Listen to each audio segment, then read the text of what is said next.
All right. So thank you all for joining us today with our very special and very excited OER Project Presents session. I also want to thank you because I think of like 2 hours ago, this became a very historic night for us. And so if you, and I am assuming that you all are, if you are the social studies nerd that you are, I really appreciate you deciding to spend a little bit of time with us as opposed to being fixated to the news screen to find out what the latest is happening. So thank you for that. I am going to start off by reading our presenter's bio, and then I will turn it over and we will have a wonderful session. Please be engaged, ask questions in the chat box. I will be monitoring it to make sure that our presenter is able to get the questions, and we will be doing some facilitation and again, asking you all just really to participate in this evening. So thank you again. But let's get started. So, give me one moment. I have a lot of screens open right now, or tabs, I should say.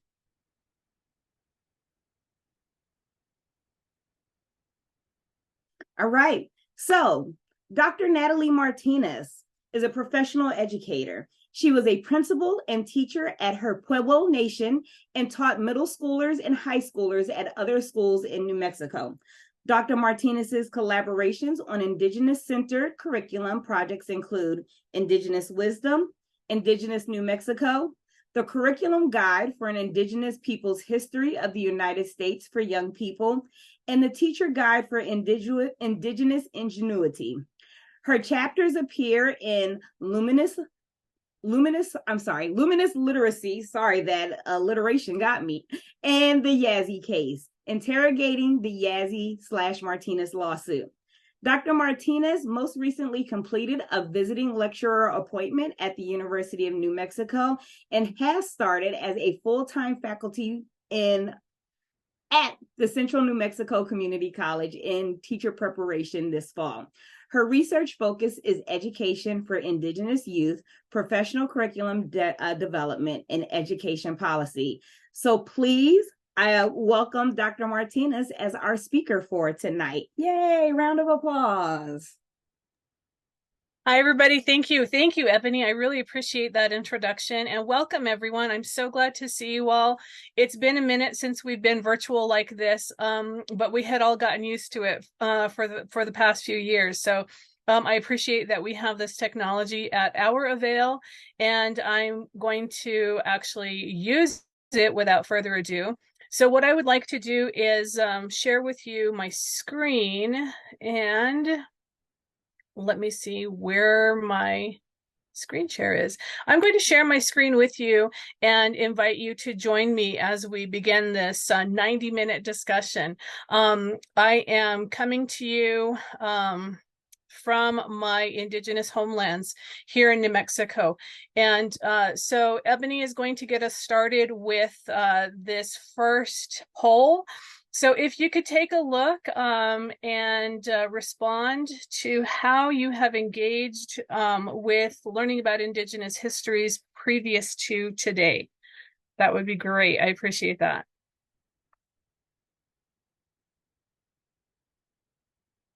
Fantastic. I love watching the results coming in live because it gives a clear indication of sort of who we are, what kind of knowledge we bring to the table with us, and how we can continue to move forward as we start this conversation tonight. So I believe that we have just a few more people who are getting ready to submit their responses. And after we do that, we'll go ahead and launch into the content for this evening. Let me do a last call. And if you have not responded, you may be getting all of your computers situated. So what I see here is that we have some engagement with learning about Indigenous histories previous to tonight. So that's great. And what we're going to do is talk a little bit about how to unpack some of what we have available to us to learn, as well as perhaps some ways that we can articulate and fold all of this into the classrooms. So I'm sharing the results that we have here. The poll has ended, and I'm hoping that you all can see the results here. Okay, great. So we have people from all different backgrounds to experience our conversation tonight. Thank you so much for starting with that. Let's see. I don't know how to get this out of my screen. Oh, I guess that X would help. So the title that we have this evening is Incorporating Indigenous Voices and Perspectives. I would like to start out with just a brief introduction. That way you know who you're learning from, who you're talking to, and sharing this space with this evening. So, Gwatsi Gaidawa Straight Drash Kopa. Wahena Megatai Juitsa as a Shashka Hanu Shawich Washjitsa, Gawait Gamehanu, Shashka Hanu Shawich Washji. And I just introduced myself with my traditional name. I am coming to you from my traditional homelands here at Laguna Pueblo in New Mexico. And I'm so glad that you all are history, social studies teachers, because you know that is in the United States. And briefly, just the greeting is inviting you into the space, asking how everyone is, wishing you all well, letting you know my traditional name. My clans are the Roadrunner and the Parrot. And so I'm excited to be here with you this evening. I'd like to start out by just explaining to you that's what indigeneity means. It means who I am, how I identify as an Indigenous woman. It also means how I show up in this world as an Indigenous person. And so there are lots of different ways that I do come to you.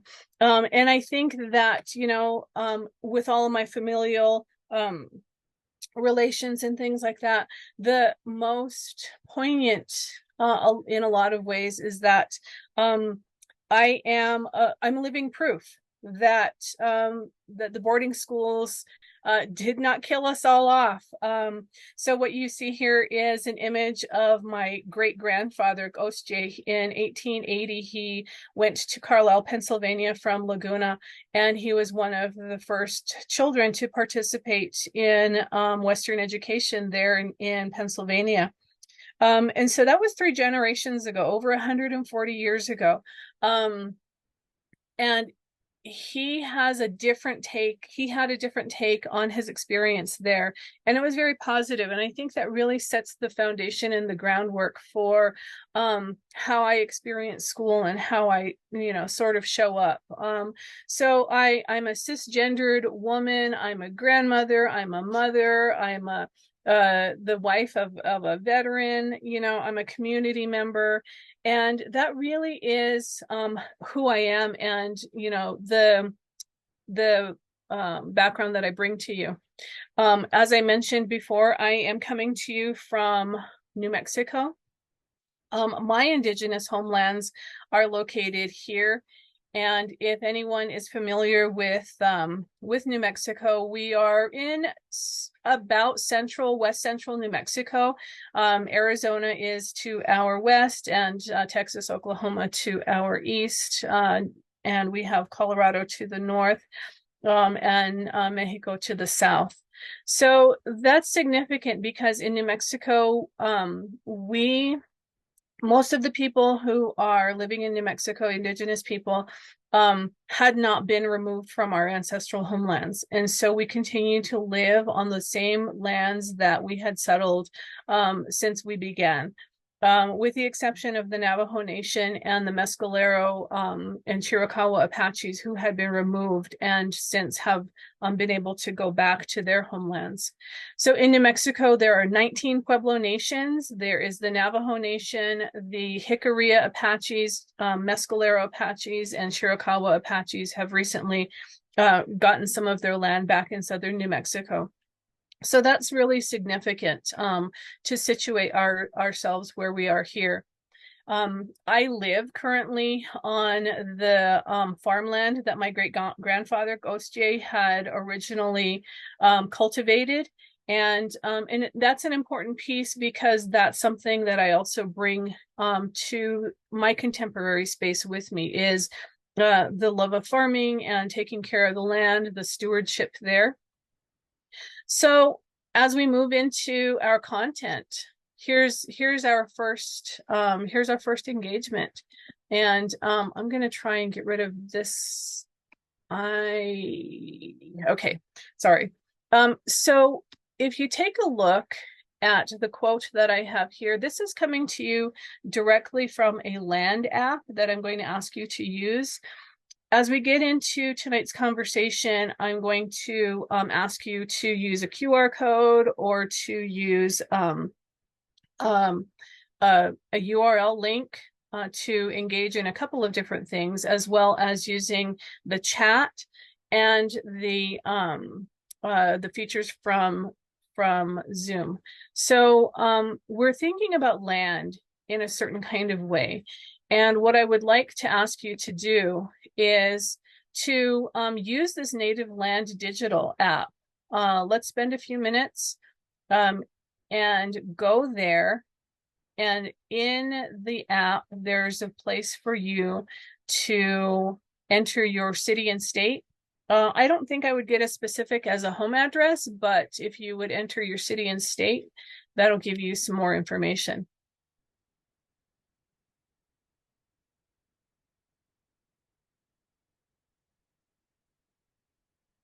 As you begin to do that, let's come back. Enter your results in the chat, include the city where you are now currently, and the name of the ancestral territory upon which your city is located or your town. Fantastic.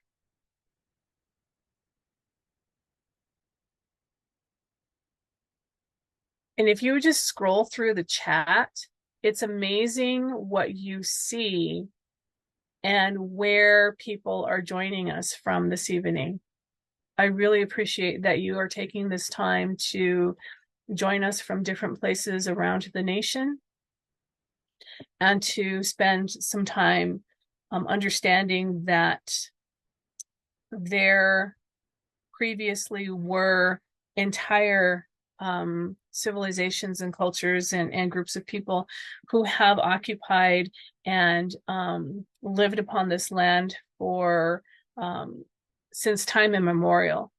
And that's one of the tropes or the ideas that we often come to history with, is that this land was empty, that there was nothing, that it was discovered. And I think that as we go through our discussion tonight, we will come to the realization that that really is just a different false way to promote where we are.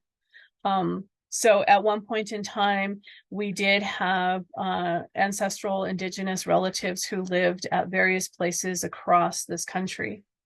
And so it's important because I think in this day and age, we have come to accept that land acknowledgements are something that we say at the beginning of any sort of large gathering or ceremony. And it's gotten to a point where land acknowledgements start to feel like it's something just to check off on that box. And so, okay, we've done our land acknowledgement and there's nothing tied to it. We've said, okay, we understand that there were people who were living here previously and they're not anymore. And that's the end of that conversation. What I'm inviting you to do today is to participate continually in that conversation and think about how you can honor and remember and acknowledge that there were centuries of cultures who were in place previous to when we joined the places that we live now currently. So thinking about that, it's really fantastic. And like I said, I'm looking at the chat and just seeing how many people are joining us from so many different places. Thank you very much for participating in that activity. I'm going to ask you to come back to thinking about land acknowledgements and this action that should be or could be attached to land acknowledgements as we get to the end of our discussion this evening. So let's go ahead and move forward. I know someone was talking about so many windows at the very beginning, and so I'm experiencing lots of windows here, and they're just not cooperating with me today. All right. This is how I'd like to structure our discussion this evening. And so when you think about who we are, where we're going, what we do, we have all decided that we want to have a very important and impactful role with learners in so many different capacities. And so as we think about how we interact with learners, I'd like to ask you to consider these questions, these overarching questions, because when we're getting into our discussion this evening, I'm going to structure it in this way. So we're starting first with a grounding of what counts as knowledge and whose knowledge counts. Then we're going to unpack some practices that that we've come to maybe not question anymore, and so that we are that we're continuing to move forward with. And then looking at language and why language matters. And when I say language, it really is not English, Spanish, Keres, which was the language that I greeted you in, or the Laguna language, but language in terms of how we use our languages and how we continue to move forward and engage with students. And then what can we do as individuals? As teachers, you are powerful. As teachers, you have agency, and we have within our reach the opportunities to be able to engage our learners in different ways. So starting with what does count as knowledge, thinking about the construction of knowledge, thinking about who has come to shape our beliefs, what kinds of resources are we using to inform us in terms of what counts as knowledge. These are really the questions that we can consider, as especially as history teachers, but as teachers in general. A lot of times it's not only what's written, but also what's left out, what's invisible, and thinking about whose knowledge counts as the truth, whose knowledge is real, and whose knowledge is mythologized. And so as we get ready to enter this chat that I'm going to ask you to participate in next, I'd like you to think about this thought. So Vine Deloria was an Indigenous scholar, and he wrote a lot. He was part of the American Indian movement and had taught in various different locations, and has inspired a lot of philosophical thought regarding Indigenous knowledges. And in his 1971 book, he says, to be an Indian in modern American society is, in a very real sense, to be unreal and ahistorical. And so that really is the crux of where we're going tonight, because I want to help us to dive into some of those narratives, to unpack them, and then to bring them into our contemporary classrooms and think about how we can engage students. So considering these 3 questions or 4 questions that we have here, what counts as knowledge? What do you use to create your understanding of concepts and processes? Where does this information to inform our worldview come from? And who decides what truth is included in the accepted narrative? So in the chat, would you add your thoughts? Where has your foundational belief about knowledge come from? I'm going to open up the chat and just take a look as you begin to enter your responses.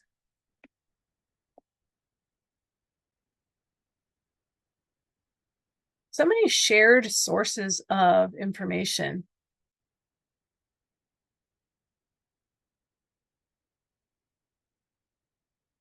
And as your responses continue to populate the chat, I think it's really important to take a look at what other people are also writing, see where we can have those connections, and then see where there might be some other ways to consider how we are formulating our knowledge.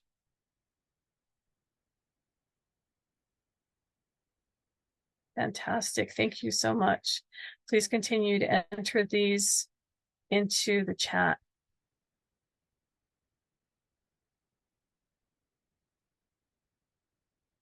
In a lot of ways, we're dependent upon others in the beginning to teach us what we might have to know. As we grow older, we begin to branch out and understand things in some different ways. Thinking about how we come to understand things, thinking about how we come to that knowledge that you have shared with us in the chat. I would like to start to dive into the marginalization of Indigenous voices and thinking about how that happens. I want to look at 3 different levels of marginalization that we have often encountered, or maybe even are unaware of in our classrooms and across our schools. I also want to think about, what does it mean then to break free of these? Because it's going to be really important to unpack these concepts and practices as we continue to move forward. All right, every time I want to click, it doesn't go anywhere. Here we go. Let's start with the old favorite. And I know that there are some of you out there who are going to say, hey, we talked about that before. So let's start with something that we know. Things go together like peanut butter and jelly. And when we start to think about how we're constructing our knowledge and how we're putting together the things that seem to belong together, it's based on all of that information that we have had coming into the space that we occupy now as learners, as teachers, as scholars, as participants in our global society. So thinking about what goes together. When we start to think about implicit bias, these are the beliefs, this is the belief system. It really is what informs our epistemological and ontological frames. So what exists to be known, and how knowledge is formed, and what's possible to know. So when we think about what goes together, peanut butter and jelly seems to ring a bell. When I think about experiences that I have had as a learner, as a teacher, as a participant in this global society, and I think, oh, so I've encountered literature, I've encountered interactions, face-to-face interactions, online interactions, where there's always the peanut butter, the jelly that goes with the peanut butter. So when I think about some of those interactions, here are some things that might come to mind. As you look at these are based on stereotypes, they're based on false beliefs, they're based on misinformation, and some of that is coming directly from our textbooks. Some of it is coming from our social media, it's coming from different kinds of media. And so these kinds of beliefs become perpetuated. And so when the beliefs are perpetuated, they become part of that narrative. And I want to ask you to think about, if you haven't already read this, Angeline Bolle has gotten a lot of awards for her 2021 book, The Firekeeper's Daughter. And so in that book, she talks about the main character. She talks about having this bigotry bingo. And so every time someone launches some sort of a stereotype about Native Americans, they get to claim a bingo space. And it's kind of like that. So these are beliefs that aren't always enacted upon, but they're stereotypes. And sometimes we might hold them and not realize that we're holding them, either because we haven't had experience with Native peoples in contemporary spaces, or because these beliefs are just so ubiquitous that just informs the way that we see our own world. And so, as we think about how implicit bias works, it really is the foundation for then what comes as the actions. So we might have beliefs about people based on what we perceive, what we have heard, and there's a judgment that goes along with these biases. As we encounter children in our classrooms, we meet our kids for the first time as they're coming in. And sometimes we might have kids that look a little different.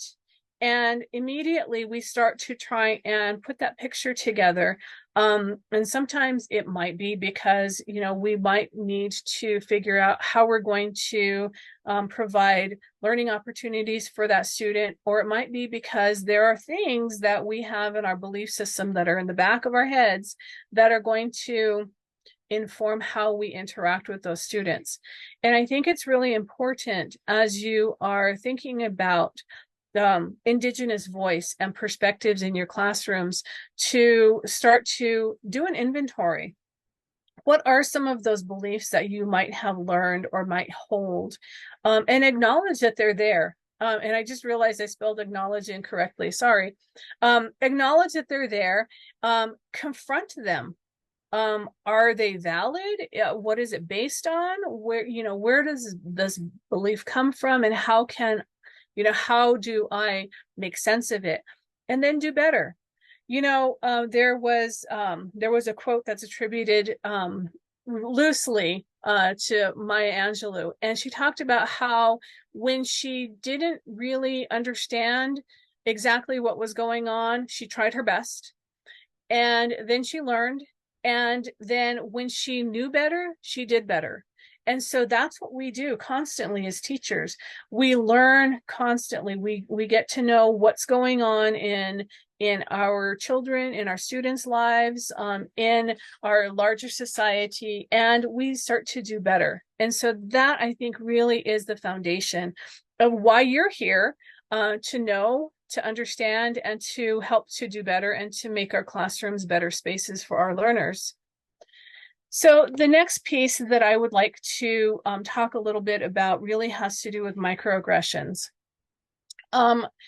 So Dr. Wendy Amato has written a piece for the Teaching Channel, and in there she talks about microaggressions, and she compares the impact of a microaggression to a mosquito bite.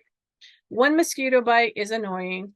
It doesn't really cause that much of an issue, but when you're compounded by mosquito bite after mosquito bite after mosquito bite, it becomes a real issue. It becomes a threat. It becomes damaging. And so the chart that we have here really is just a summary of her work and how microaggressions can take place in classrooms and across schools. So let me share with you how this comes across in today's society, in a place of higher education that's devoted to teaching and to being inclusive. So when people come into my space, and a lot of times I'm the first Native person that anybody has ever met or dealt with in a professional setting, trying to figure out what to do with me because I'm not wearing feathers and I don't have, all of these other regalia or anything going on. And so how does that's challenging something within their brains. And so 2 examples, and there are so many more, but I'll share 2 with you real quick. So every time in every time in a faculty meeting, I have a higher level administrative person who we're talking about students, we're talking about learning, and anytime that this administrator wants to talk about Native Americans, they look at me and point. And so in this instance, I'm the embodiment of every Native American student on campus. Not every Native American student on campus is an Indigenous woman from Laguna Pueblo, but in that space, I become that representative. And so it doesn't set everyone apart and it has one of the aspects of color blindness there, which is sort of the overgeneralization of every Indigenous person.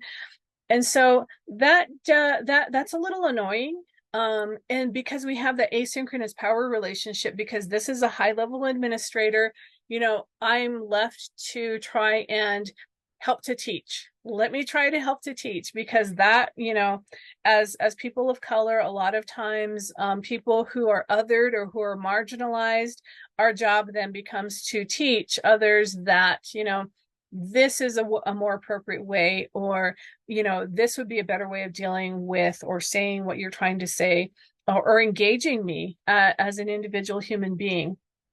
And so that's one example. Another example, another higher level administrative person in my college, as I shared with you at the very beginning, I shared my tribes, I shared my clans of my Laguna Pueblo. So I am a roadrunner, and I'm also from the Parrot clan. So I shared that information with an administrator, and the immediate response was, so do you have a spiritual connection with roadrunners? And it hit me that I was not ready for that. As an adult who is dedicated to the dismantling of all of these types of behaviors and actions, being the recipient really, really does add more and more of those mosquito bites. And so when you think about microaggressions and how they can impact students, and how a lot of times it's coming from other students, it could be coming from teachers or administrators, coming from social media a lot of the times, and in a lot of ways coming directly from the instructional materials that we are choosing to use.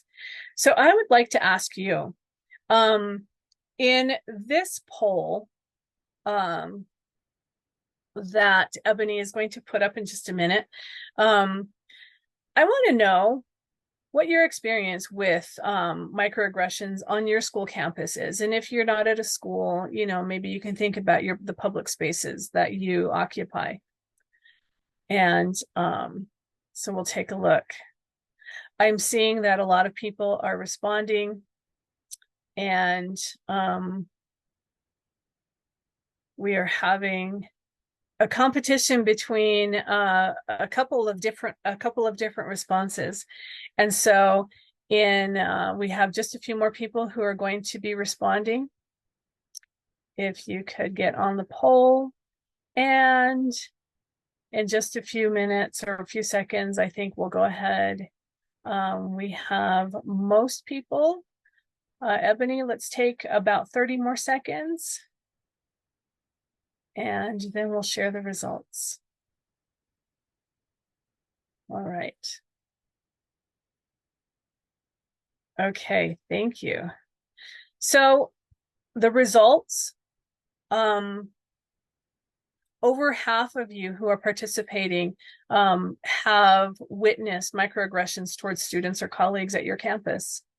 17% have been the targets of microaggressions at your school. 5% haven't noticed. 20% didn't realize that microaggressions existed, and 1% reports not having any types of microaggressions on their campus. And so going back to the Angelou quote that I had used earlier, when we know better, we do better. And so as we think about how microaggressions exist and how they might impact our learners that we experience every day, it's going to be important to think about how the ways that we engage with our learners really does set the tone for what kind of experiences they will have as learners in our classrooms. So let's think about then what this means for Indigenous learners. See what I did there? Isn't that adorable? So I took the pie chart and I turned it into a teacher head. So we have representation. Representation can mean a lot of different things. What I'd like to start with in this slide is the representation of teachers. So in the 2017-2018 study of race and ethnicity of American teachers, we found that 79% of American teachers were white. This is self-reported.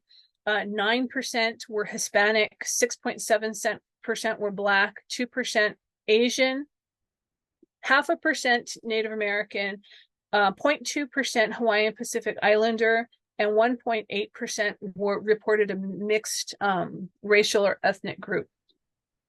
What does this mean for our classrooms when our classrooms are increasingly becoming more and more racially and ethnically diverse?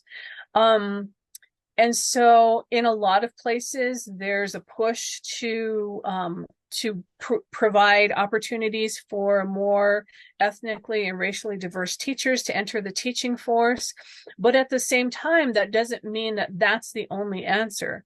Because as teachers, we've decided this is going to be what we do. This is our jam. We're going to get in there and we're going to teach students. We're going to impact their learning. And so it's important that as we do that, we then can appreciate that there's opportunity to engage with learning in culturally and linguistically responsive pedagogy to help to meet those needs.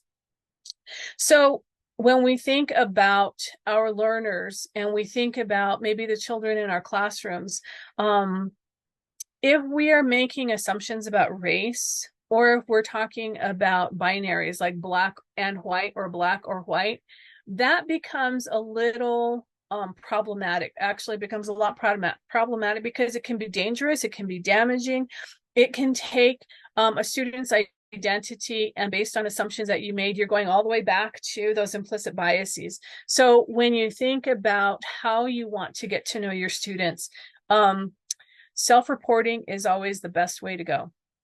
And so as we think about how that impacts and how we are able to then engage with learners, I'd like to share with you this concept of windows, mirrors, sliding glass doors, and the addition of curtains. So I'm going to read this to you because it's a little fuzzy. So when children cannot find themselves reflected in the books they read, or when the images they see are distorted, negative, or laughable, they learn a powerful lesson about how they are devalued in the society of which they are a part. Our classrooms need to be places where all of the children from all the cultures that make up the salad bowl of the American society can find their mirrors. So that's the reflection of who they are, which is really important. So it's not only the teacher, it's also the curriculum of the classroom. What is on the walls? What are the choices that we're providing for our students in terms of learning materials? What kind of engagement and learning opportunities are we having them to participate with? And then the next part, which has to do with the sliding glass doors and those windows, children from dominant social groups have always found their mirrors in books, but they too have suffered from the lack of availability of books about others. Hence all of the misconceptions. They need the books as windows onto reality, not just on imaginary worlds. They need books that will help them to understand the multicultural nature of the world they live in and their place as a member of just one group, as well as their connections to all other humans. In this country where racism is still one of the major unresolved social problems, books may be one of the few places where children who are socially isolated and insulated from the larger world may meet people unlike themselves. If they only see reflections of themselves, they will grow up with an exaggerated sense of their own importance and value in the world, a dangerous ethnocentrism. On top of that, I add the notion of curtains, which was developed by Dr. Debbie Reese. So Dr. Debbie Reese is a colleague of mine, and she is from Nambeawinge, which is another pueblo here in New Mexico. So we often encounter as Indigenous people in, general learning spaces that the curiosity of others trying to get to know us sometimes steps over a line. And if you don't know that line exists, then it's easy to step over it. So that's why we need this idea of curtains, because just because something can be known doesn't mean that it should be known. And so we have a lot of practices. There are certain things in Indigenous languages, and it really varies from nation to nation that we just don't talk about. But there are lots of different reasons why we don't talk about them. At my pueblo, in a lot of ways, we don't talk about them because colonization really did a number on what we are allowed to share or not share. And it was a matter of survival because things were open, and our spiritual practices, our traditions and cultures and ways of life that were open were destroyed, literally burned and desecrated and demolished, so much so that we had to take them and make them secret and protect them so that they don't continue to encounter any more degradation. And so different Indigenous nations are going to have different sorts of they're going to have different sorts of gates or curtains on what can be known. And so, a lot of times we want to know everything about our children. And if we have children who are coming to us from an Indigenous nation, we want to know everything. What does this mean? How does this work? What do you do when you're, with your family and things like that? And so there are some things that our children know. They know what's not supposed to be shared. And so take that as we're talking with Indigenous children, just sort of take that and, be mindful. And I think that's going to be important as well.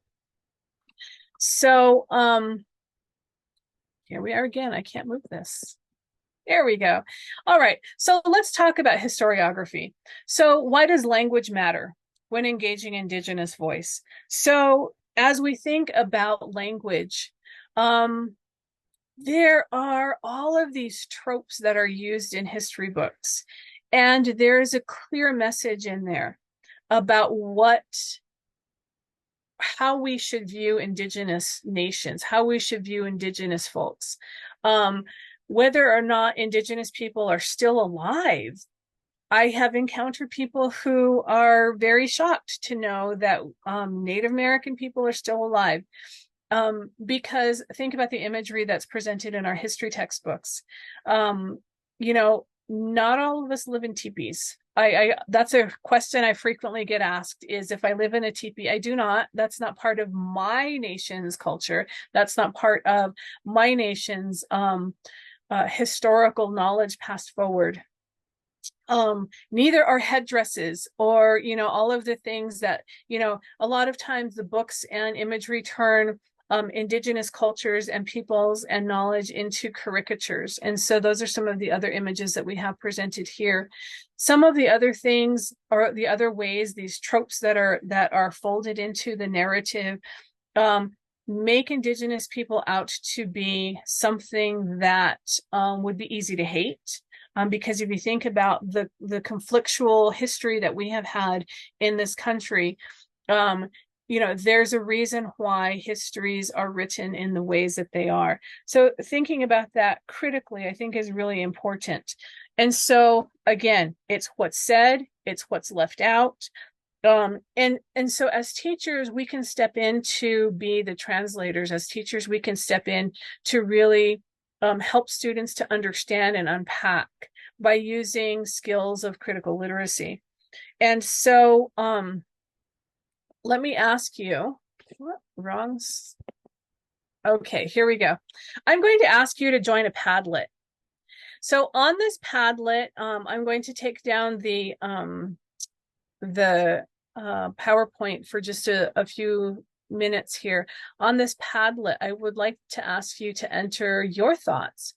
What is a ubiquitous trope perpetuated by textbooks and mass media regarding Native Americans in this country? If you could think about it in 1 to 3 words, like what are these themes, or what is the sentiment that is often used to describe Native Americans or to look at Native Americans through a historical lens. So I'm hoping that you have gotten the QR code, or I'm hoping that Ebony, oh, thank you, Ebony, for posting that in the chat. I'm going to stop the share right quick, and we're going to move into the actual Padlet. Let me see if I can find it.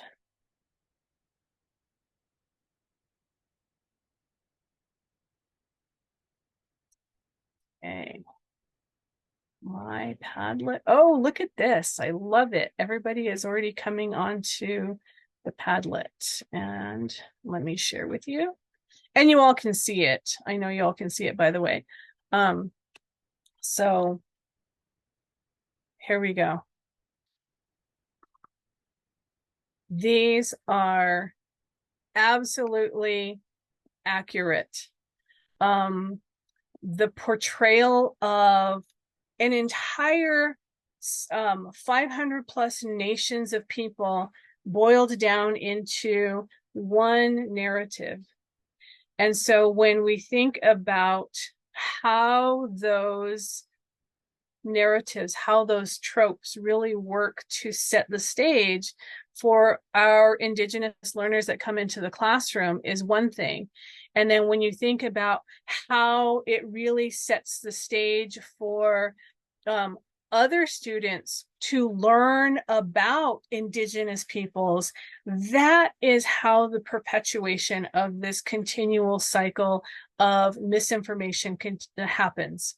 And so some of them can be, take on a maybe a more positive tone, but some of them really do try to make sure that we know that there is something about our identity that doesn't fit with an American ideal, that doesn't fit.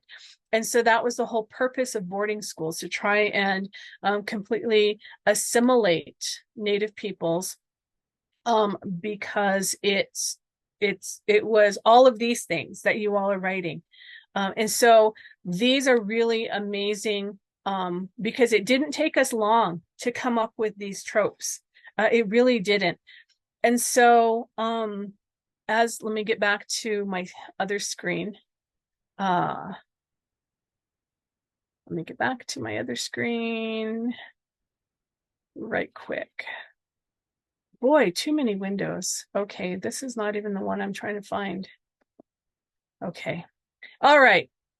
So as we think about this historiography, it's problematic. It really is. And I think that we've all just demonstrated, this is what we have come to know. This is how the knowledge has come to us in terms of how Indigenous peoples, here we go. And here you have them. These were the things that I think, are just so common.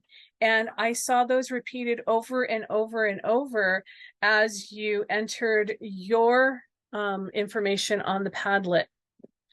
So, all that to say that language matters.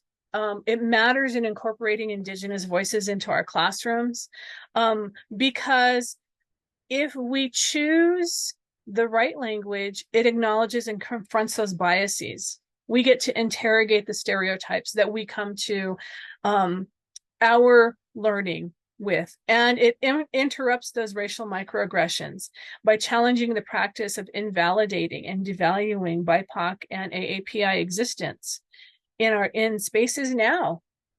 And it validates the identities of our Indigenous students, and it creates opportunities for our students who don't come from an Indigenous background to understand that those tropes we just mentioned, they are misinformation. And so that's really, really important when we decide what kind of language that we use to populate the narratives and our histories that we're teaching our children. So here are some examples that I'd like to share with you, some brief takeaways. So here are some things that are validating and affirming word choices. Sovereign nations. Indigenous peoples have a government to government relationship with the state governments, with the federal government. We're not a minority group. And so referring to Indigenous peoples by as sovereign nations and not tribes. Some people still like the whole idea of tribes. And so, ask the individuals. But generally, nations is the appropriate terminology. Also, present tense, we're still here, but we have had a long, long history of existence on these lands. There's not complete and total assimilation. Nation specific, I'm coming to you from Laguna Pueblo. I didn't greet you and say, I'm coming to you from Native America. No, I'm coming to you from Laguna Pueblo. This is my nation, and that's how I introduce myself to everyone. And so Indigenous, Native American, Indian, we can't get away from that word. It's a political term. It's a legal term that, is attached to so many different federal agencies. The Bureau of Indian Affairs is situated in the Department of Interior, along with all of the natural resources and animals. Let that sink in. The Bureau of Indian Education is also in that same place. The Bureau of Indian Education is not in the U.S. Department of Education. It is in the Department of Interior. Let that sink in. Other validating and affirming mindsets or perspectives.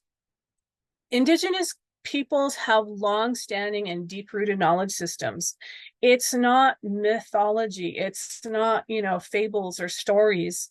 There are deep teachings that are situated within a lot of the narratives that Indigenous peoples continue to carry out from generation to generation. Remember, windows and mirrors are important. There's not one version of the truth, and not all of us have to ascribe to that version. And then respectfully allowing space to share traditions and cultures. It's up to the individual whether or not they're going to share with you.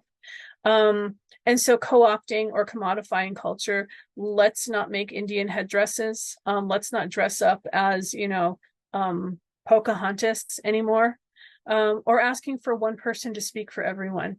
I'm not every Native American person, and neither is that kid sitting in the third row in your classroom. And then thinking about resilience and self-determination instead of victimhood and dependence. So as we think about moving forward and how we use language for the betterment of educating our children in our classrooms, I think this is going to be really important. So I'm going to skip this in the interest of time, because I want you to all get into some groups so that you can have some time to discuss with other participants tonight. Also, there's a Ask Anything, and Ebony will talk about it later as we get toward the end of tonight. So we're going to skip this part. If there's a question that you want to post in the chat, please feel free to do that as we are getting ready to transition into our breakout groups. So I'm going to ask you to spend a little bit of time. I have 9 breakout rooms that within each of these rooms, I'm going to share with you one set of resources. And so you'll have 10 minutes to take a look at these resources. They're all online. It's a URL for every resource. And at the end of that 10 minutes, we'll come back to the big room. I'm going to ask you to present what you found in terms of content. Maybe you have links to other resources, other subjects. Talk about the highlights that you found. Determine what age levels and content areas might be most appropriate. Jot down any questions. And how would you use these resources in your own classroom? Or how would you share them with people that you know who are teachers? And so be ready to share out. I'm going to ask for 1 to 2 people to share out from every group. And so as we think about where we're going, these are the breakout rooms, and Ebony has already gotten our breakout rooms ready. Mm-hmm. And so what we're going to do is spend a little bit of time getting situated into our breakout rooms, and every breakout room is going to focus on a different link. Okay, so you will have those links available to you. Ebony, are there any other instructions that you would like to share before we go to breakout rooms? Yep, I just want to pre-warn everyone in the breakout rooms that I am coming to each one to deliver your links. So it could be about 30 seconds to a minute before I get to everyone's breakout room. So we're going to actually give you 11 minutes to make sure I get to everyone. So just hold tight, folks. I am coming. Breakout group number 9. Like, y'all have the longest wait, and I apologize, but I am coming to you with your links. So I am going to send everyone to their breakout room now. Can we have the directions in the chat as well? Absolutely. Thank you, because whenever we go in breakout rooms, we can't see the slides anymore. Okay. Yep, Thank I will. you. Yep, I will put that in with the link. Thanks, Ebony. No problem.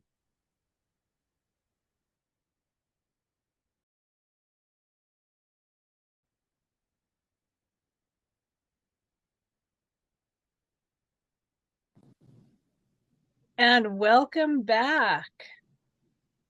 I'm so glad that we had the time to participate with diving into some resources. And I know that there are other people who have used different resources and we've shared them. I've seen sharing in the chat. That's wonderful. I thank you for your professionalism in sharing with your colleagues here in this discussion.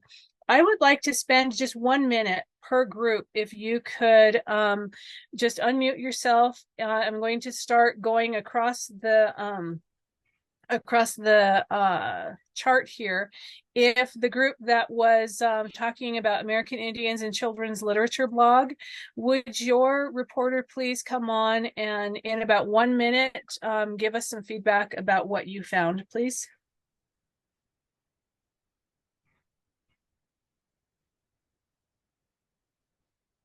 We forgot to choose a reporter, so I'm going to jump in unless someone else wants to. Guess nobody wants to. Thanks, Shannon. So this is a blog. It's pretty extensive. It looks like it's been in existence for close to 20 years. It was started by a Native individual, and it reviews books and it looks like documentaries and movies. And the most recent post is a statue up for consideration about all the banned books. It's kind of hard to navigate. There's so many different labels that the page just goes on and on and on and on and on. There are at the top some tabs that you can choose to get to information, like some advice for teachers and some best of book lists. So, I think it's a useful tool for researching and getting some insight into what to use or not use, what to say, what not to say, kind of thing. But I think it's a little clunky for a quick looking for something. All right. Okay. Thank you for sharing that. I appreciate you for stepping up there. What about the group that reviewed the National Museum of the American Indians Native Knowledge 360, please? I can get us started and hand it over to Gwen, my other reporter, but we were very intrigued and delighted and grateful for this resource. One thing that I would like to name is that they provide actual lesson plans that are just ready to go and be utilized by us and our students. One thing that stood out to me was the Great Inca Road. How can a road system be an example of innovation as an opportunity to move beyond the tragic history trope? And there are also opportunities for professional learning development. Gwen, do you want to add?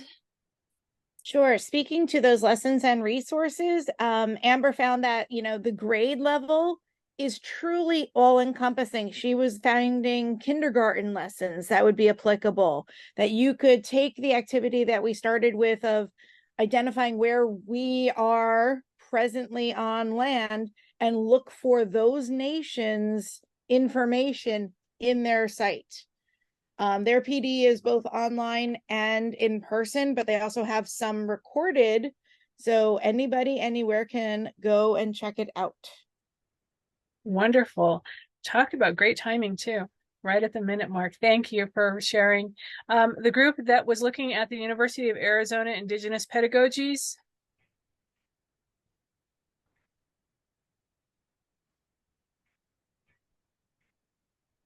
We also didn't pick a reporter, but I'll go ahead. So this website is a series of videos from a speaker series. It's definitely geared more towards teachers, right? It's the discussion of pedagogy. There's not like resources that you would use directly with students.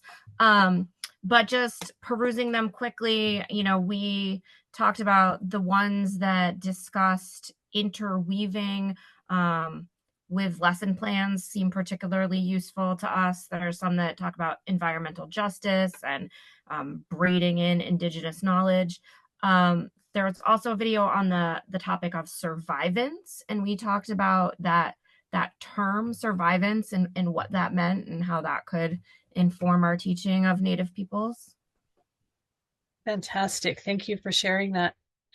So the group that was taking a look at an Indigenous people's history of the U.S. for young people. Hi. So we looked at a lesson plan geared for middle year students that was really digging into the Columbus Day holiday, its origins, how we got there, why it's problematic. And one of the things that was really powerful about the lesson plan was that it really put kids in a position to exercise their agency to advocate for change, which is fabulous. A lot of our conversation, though, sort of veered into what pushback we might face as teachers, depending on where we're living, trying to engage with this material as overtly as it's laid out in the lesson plan.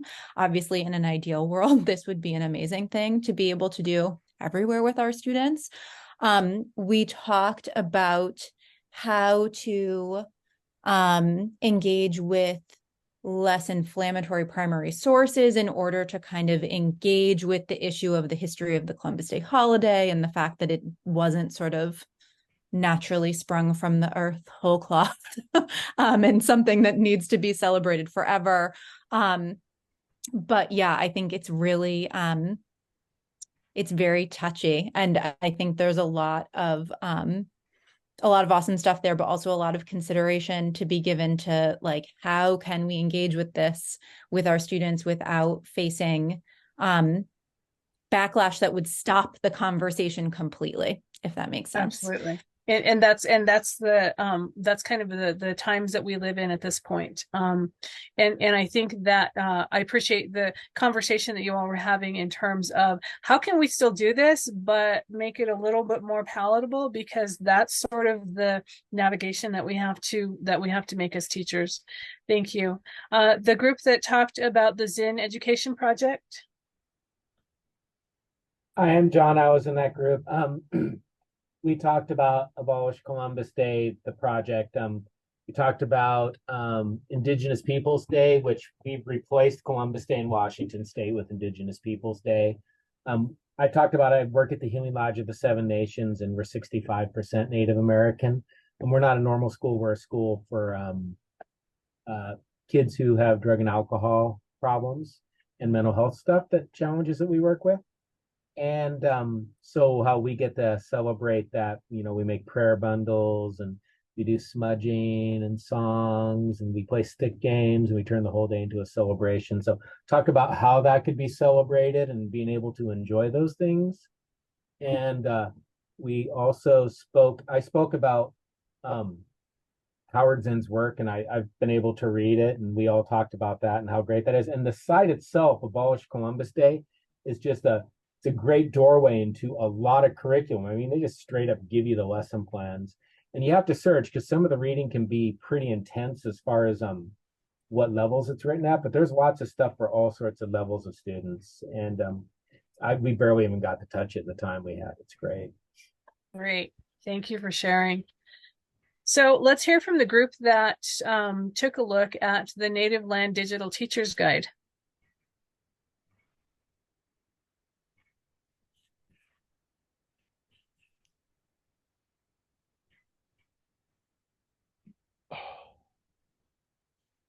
I spoke a lot during that meeting, so someone else can. Yeah, I was gonna say we also didn't pick a reporter, but we did, and we wish we'd had a little more time. But being breakout room 8, we only got a few minutes. But we did talk a lot about some of the highlights that we liked about it. The interactive tools. Some of us had used the maps before. I was just introduced to this map actually by a colleague on Monday, but hadn't necessarily figured out exactly how to use it. And so the tool that we were looking at the user's guide, and it starts by introducing you to some of the nuances and some of the tools that you have within the maps, features you can turn off, turn on to help your students use it. They also included lesson plans, and they had basic level as well as advanced level. So grade level wise, it really could run the gambit. Some of the uses, we talked about a scale activity and connecting science and math with it as well. We talked about using it in social studies with our research projects, as well as I was talking about using it as a precursor to colonial America and who was there first before those European settlers moved in. And so I've already just sent it off to a couple of my colleagues, especially the one who introduced me to the website itself, just to share with my 7th grade colleagues some of that resources, especially here I work in Massachusetts, and we also have adopted Indigenous Peoples Day here as well on Monday. So I think the timing for some of these resources is pretty ideal. That's fantastic. Thank you so much for sharing. And thanks for sharing. And I hope that everybody does that this evening. The group that talked about the Indian Pueblo Cultural Center, Indigenous Wisdom and Education Resources.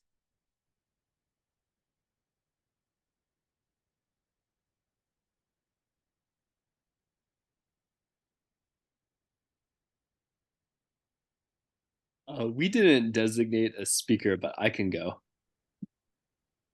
Thank you. Yeah. So if you are in New Mexico, especially near Albuquerque, there are a lot of really good resources, from like summer camps to museums and school tours.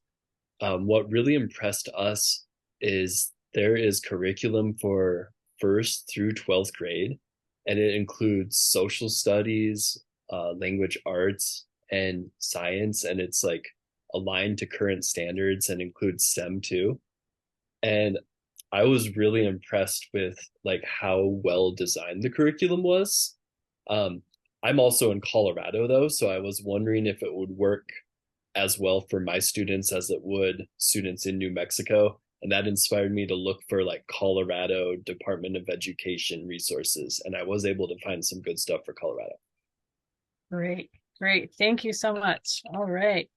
So let's hear from and these were 2 kind of rogue groups. I had you just do searches to see what you could find. Facing History and Ourselves. Who is the speaker for that group? We don't have a speaker, but I'm happy to say that this was a gift. We really enjoyed it, and we communicated through the chat. And the main thing is, again, we're talking about Indigenous Peoples Day. We felt like the sources that were there could be used in middle school and high school. And lastly, there's teacher preparation background knowledge that helped you to prepare for the lessons. They had many lessons, MINI lessons included in there. So it was rich. Thank you. Great. Thank you so much. Are we going to get this? Are we going to get these sources when you? Yes, absolutely. You will get these sources, and you'll get all of the links. And I believe that this recording will be available at some point in time. So the last breakout group, Learning for Justice, your query for Indigenous, what did you all find? So it's the former Teaching Tolerance website, which is now Learning for Justice. And like the name suggests, you typed into the search engine. A few of us were able to find ready-made lessons that could roll out very easily. For the most part, though, we all agreed that this was a better resource for us as teachers, as it linked us to articles and webinars. We did also notice that there were a handful of Indigenous enslavement, which is something that doesn't often get taught about or talked about. So it did offer a new avenue towards kind of learning for ourselves and taking different viewpoints than we would have had before. Great. Thank you so much for sharing. And thank you for participating with that activity and for sharing just an overview of what they might all look like. Because as you are receiving all of the links from this presentation tonight, you will already have an awareness of where to start and what you might be able to look for and what your needs would be. As we end this evening, I would like to just say, Dawai, thank you so much for your time, for your attention, for your interest in this topic. There's just so much to talk about. At first, I was thinking I'm not going to be able to cover 90 minutes, and I didn't cover enough, as much as I wanted to in 90 minutes.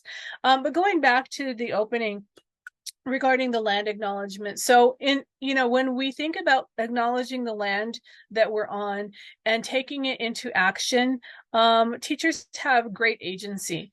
And so as we end for this evening, before I turn it back over to Ebony, I would like to ask you, what is your contribution? What will you do moving forward as a result of what you know now and doing better? What is your contribution to educating regarding Indigenous histories and really enabling and using the voice and perspective of Indigenous peoples in your curriculum and in your classrooms and in your spheres of influence? So thank you again.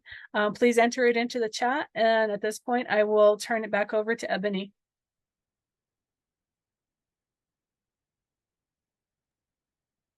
All right. Hello, I'm here. I just wanted to finish up. So Dr. Martinez shared so many great links and resources with us tonight. And the easiest way for us to be able to disseminate that information to you all is through the OER community. And so there is, I guess, what we're calling OER community after party.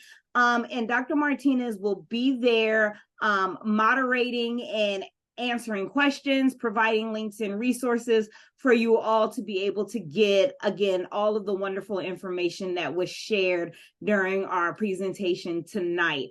And I'm around, my email address, and I will throw it in the chat as well if you have any follow-up questions. A recording of this will be made available. What happens is we have somebody from the team just go up and clean up some of the pieces so that it is easier for you to view. But we did have one question. We're past time. So if you all would like to leave, that's fine. But I did want to make sure that the one question that we had that was put in the Q&A box, I would give that to Dr. Martinez. So our one question says, what guidance do you have regarding how to create guidelines for students to have prior meeting, or guidelines for students to have prior to meeting a guest speaker, or to help them avoid perpetuating a microaggression or ask more than what is respectable or respectful unintentionally? That is a really great question. Thank you. And I appreciate all of you. If you're going to stick around, I will go ahead and address that question. Otherwise, I can probably also do it in the Ask Anything section. But, in order to properly prepare students for a guest speaker, I would, excuse me, reach out to the guest speaker, ask them for, maybe some terminology that they would prefer. How do we refer to your nation? How do we refer to you? What's okay to ask and not ask? What are you willing to talk about? And so those are some of, your planning, pre-planning actions. And then for the students to be able to sit down and to talk about, here's stereotype, and asking them to generate, what are some of the stereotypes that they might be aware of? What can we do with all of those? Is it appropriate to confront someone who's visiting our classroom? Those kinds of things. And I think having an open dialogue is really going to be useful because it helps to set the tone. It helps when you reach out to your guest speaker to know what kind of topics might be off the table, and to open up the lines of communication between your students so that they feel comfortable, that they're inquisitive, that they want to know and they want to understand, but they're also thinking about you know, what are how do they challenge some of the stereotypes that they have as young learners? Because, you know, we all come with them. We all came with them from somewhere. So, you know, I think that really is, you know, one of the easiest ways to get prepared for doing this is just to reach out and have those conversations. All right. Thank you all so much for your time, for joining us tonight. I hope to see you again with our next OER Present session that will happen in November. If you're interested in the Neolithic era and stone tools and agricultural revolution, we'll be talking about that in November. I appreciate your time, engagement, questions, and this has been a joy. I've been looking forward to this for so long. Thank you again, and we'll see you next time, everyone. All right. Have a great night. Thank you. Thank you.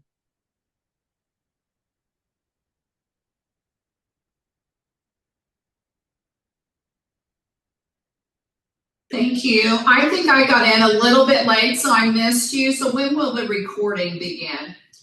Today is Tuesday. It should be ready early next week. Okay. I'm from Oklahoma, and so I'm in the midst of, I live in Tulsa, but you know, I teach Oklahoma history, and it's, you know, we have the Western tribes, and we don't call them indigenous people. We are now the first people.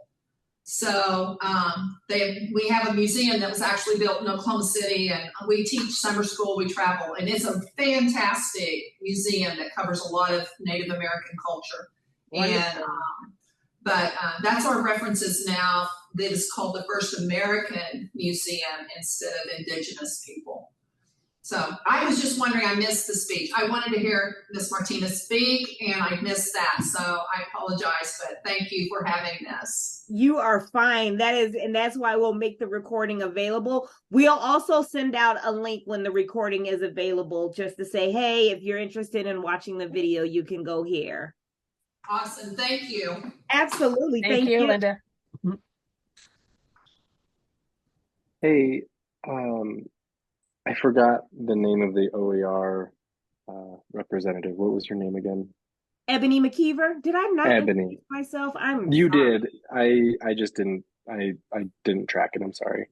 On the community post that you shared in the link, I'm having trouble finding some of those resources, or the resources that we did in the breakout rooms. Can you point me to them? They're not there yet. Yes. Okay, cool. I just wanted to make sure that everyone has the link to it before we go. Gotcha. But yes, so Dr. Martinez will be in there this week and posting the resources and the links. Check back. Yeah, we want y'all to go to sleep and enjoy, you know, your youth time. Perfect. Or whatever you're going to do. Right. Absolutely. Bye. Bye. Thank you. Absolutely. Thank you. All right. I guess we can go ahead and log off, and then I'll just follow up through email, huh? Sounds good. Thank Ebony, you. I appreciate you so much. Thank you all for joining, all of you who are still here. Yes. Thank you very much. It's wonderful. And for me, right on time with my curriculum. Thank you. Awesome. All right. I'll talk to you soon, Dr. Martinez. Okay.